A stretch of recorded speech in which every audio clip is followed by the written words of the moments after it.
This is a fake one-sided rivalry.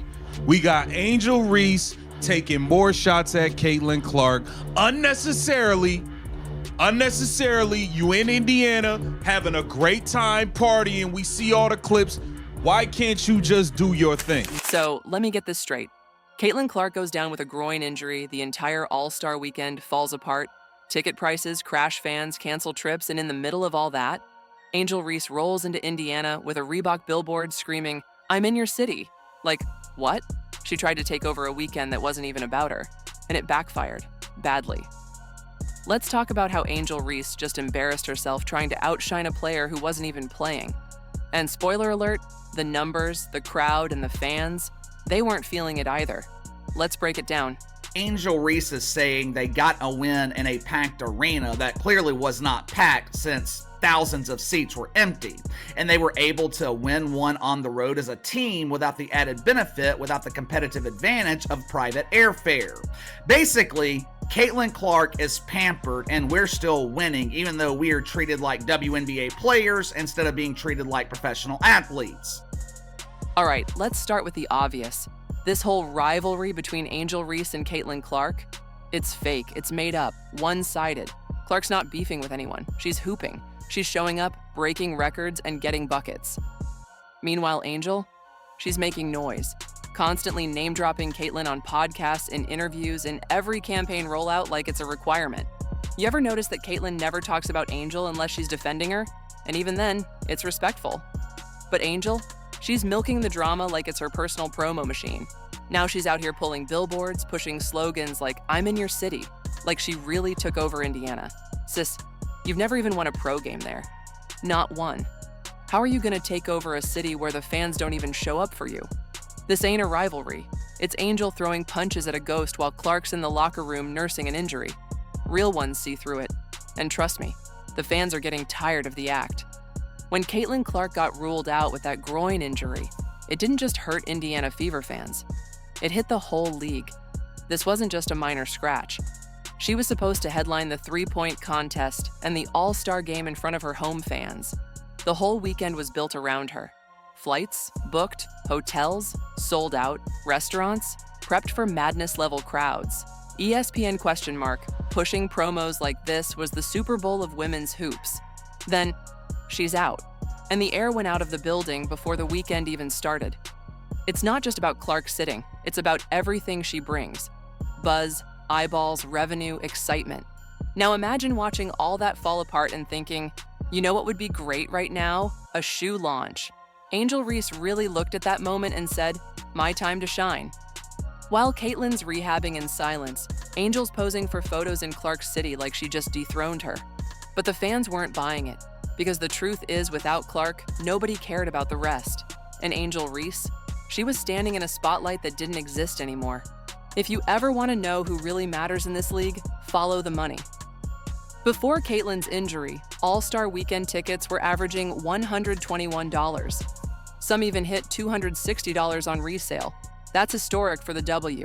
It was going to be the most expensive All-Star event ever. Then Clark pulled out, and bam, ticket prices dropped 48% overnight. You hear that? 48%. That's not a coincidence. That's proof. Clark isn't just part of the show, she is the show. Reese thought her Reebok moment would pick up the slack, but it didn't even make a dent. The demand vanished. Sponsors went quiet. Fans started reselling tickets like hot potatoes. So while Angel was posting, "I'm in your city" with 15 fans in the background, the rest of us were watching an empty stage wondering why the main act was missing. You can't fake star power, and you definitely can't replace Caitlin Clark with Instagram posts and catchphrases. Reese didn't rise to the occasion. She just reminded everyone who actually sells out arenas. And spoiler, it's not her. Okay, we need to talk about the billboard. Angel Reese rolled into Indianapolis, put up this giant Reebok ad that said, "I'm in your city. Walk in your trap. Take over your trap." Like she was conquering enemy territory. Except, the enemy wasn't even playing. Clark's injured. She's sitting out. And Reese is out here acting like she just beat her in Game 7 of the finals. What are we doing? It's giving delusional. That billboard might have looked good in Photoshop, but in real life, the streets were empty. The buzz was dead. and the only people watching were either confused or wearing Caitlin Clark jerseys. This isn't a takeover. This is cosplay. You can't call it your city when you've never won a game there. You can't take over a trap that's already closed for renovation. That's like throwing a parade for yourself while everyone's watching someone else on TV. Reese tried to flip the script, but nobody turned the page with her. The timing? Terrible. The vibe? Office the results? A public L. Let's move on. Now you already know social media doesn't miss. As soon as that Reebok stunt hit the timeline, fans let loose. Comment after comment said what we were all thinking. This is embarrassing. She's trying too hard. Clark's not even playing. Why is Reese acting like she just won a title? It got so bad, people were roasting the number of fans at the launch. Some said, you couldn't even fill a Starbucks with that crowd. And let's be honest, they weren't wrong. Reese wanted headlines. She got them. Just not the kind you want. The problem isn't the marketing, it's the moment. You don't try to make a statement in a city that's still mourning the fact that their favorite player isn't suiting up. That's not a statement that's tone deaf. You know what this looked like? Somebody showing up to an empty gym yelling, "I run this," while the lights are off and the fans are gone. Meanwhile, Caitlin Clark didn't say a word, didn't subtweet, didn't take a shot. She was just healing, staying quiet, and still dominated the conversation. That silence, way louder than any billboard. This is where the difference really shows. Caitlin Clark gets on the court and lets her game speak. 31 points, 12 assists, breaking records, making history. She doesn't need to tell you she runs the city, she just drops 30 and shows you. Meanwhile, Angel Reese, she's doing photo ops. She's recording podcast episodes about the rivalry. She's yelling, "This is my city," but can't back it up with actual wins. That's the difference. Reese tries to play the villain, but forgets the part where the villain has to actually challenge the hero. Clark has already cooked her. That's a fact. We saw it. On the court. Not in the comments section. You want to talk about rivalries? Let's talk about records. Let's talk wins. Let's talk stats. You know what Angel Reese's all-star highlight was? The billboard? Clark's? A stat line that nobody in the WNBA had ever done before. That's what this boils down to. Reese performs, Clark produces. And trust me, fans can tell the difference. Just when the weekend couldn't get more awkward, we get hit with "pay us what you owe us" protest shirts. Now listen, I'm all for players demanding better pay and travel conditions. It's overdue. But the timing couldn't have been worse. The league just lost its biggest draw. Ticket prices dropped nearly 50%. The whole city was bracing for a huge weekend that flopped when Clark got hurt. And right when fans are asking, is this even worth the money? The players show up asking for more. It felt off. It looked bad. Especially for casual fans. They're not following the CBA talks.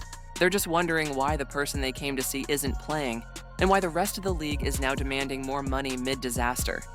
It made the league look ungrateful. And Angel Reese, who had already hijacked the spotlight, looked even more disconnected from the moment.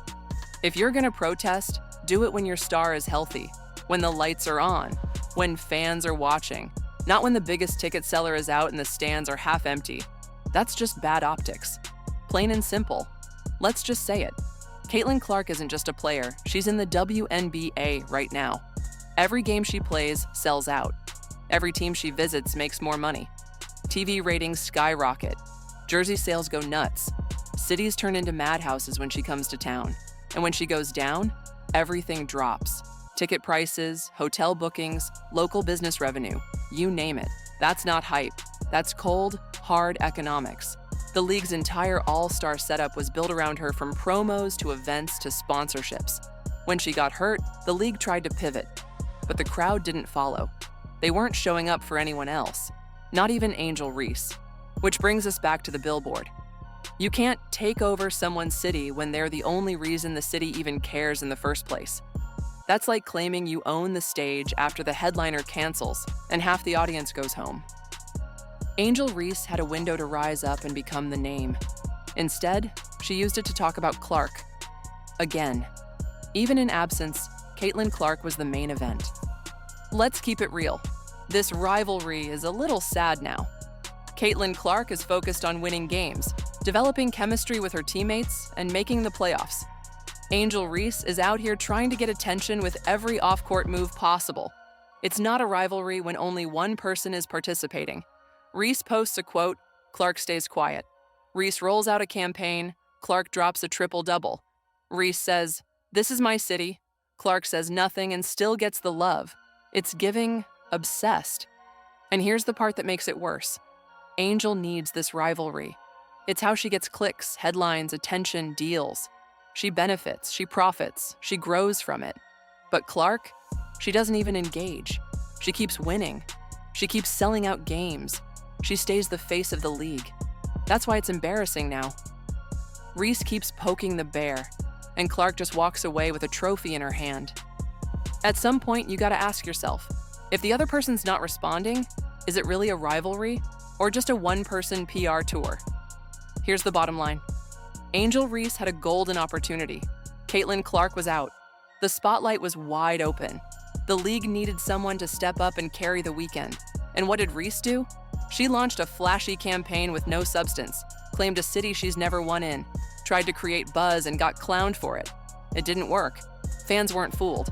Clark wasn't playing, and Reese still got overshadowed by her absence. Think about that. A hurt player outshined a fully healthy one just by not being there. And that billboard, that wasn't a takeover. That was a public L wrapped in a Reebok logo.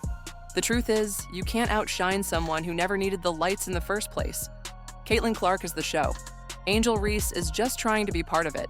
Until Reese can win games, dominate on the court, and move the needle without Clark in the picture, this whole rivalry talk is just noise. So yeah, Angel embarrassed herself this weekend. And the worst part, Caitlin didn't even have to do a thing.